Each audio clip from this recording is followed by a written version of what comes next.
I know I've had misophonia my whole life. Like the very first time I can remember a trigger was when I was 12, and I'm 29 now. Like I've had it my whole life, but there are things that annoy me now that didn't. Like I probably wasn't so fussed about cutlery like a year ago, but then again, I remember 5 years ago I was irritated when people used to pack plates in cupboards. Like, Yeah. so there's always been an issue with sounds for me, which is initially why I started researching a lot about if this is an actual thing, like, can someone really be so irritated?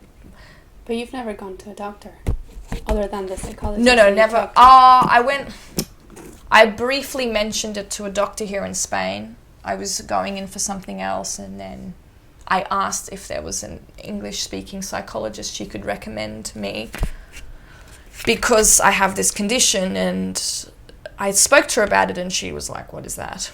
And she's like, please. She was really good. She asked me to send her some information and things like that, which I did, but I never heard back. But it's coming out more and more now, which I'm quite happy about. But... So you feel there's more information now? Oh, yeah, like... Here in Spain? I'm talking on social media. Like, you see things posted on Facebook and things like that. But, but then you have a topic like depression. Depression is globally known. Everybody knows about depression, but nobody understands depression. So you have... It's still a disorder that's like widely known. Like everybody sort of knows someone who's depressed, or it even becomes almost like a joke, like, oh, stop being depressed, let's just go out, kind of thing. But nobody really understands depression.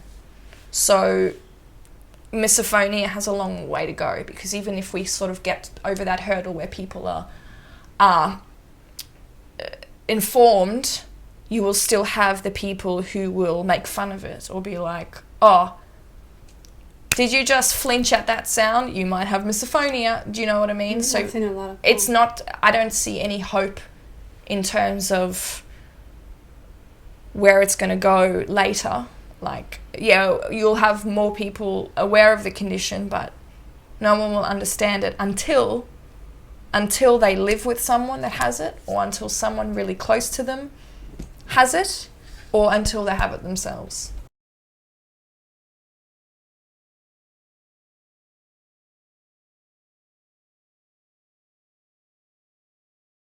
It's extremely, extremely uncomfortable to have to tell somebody for the first time that something that they do is hurting you.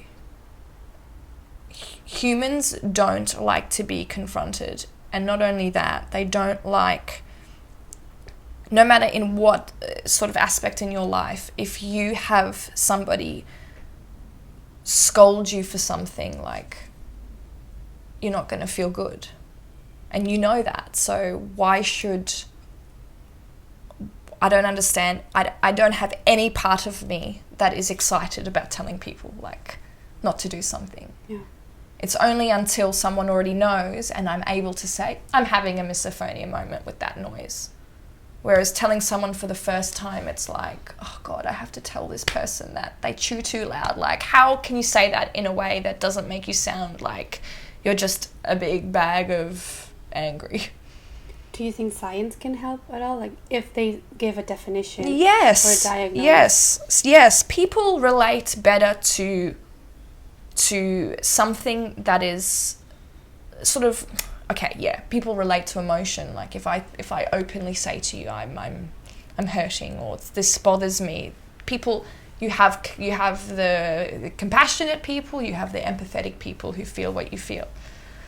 But there are critics out there, and I'm one of them, and I want to know exactly what happens in my brain for me to react like this. So I can't fault these people that are going to be like, I don't believe it unless there's proof.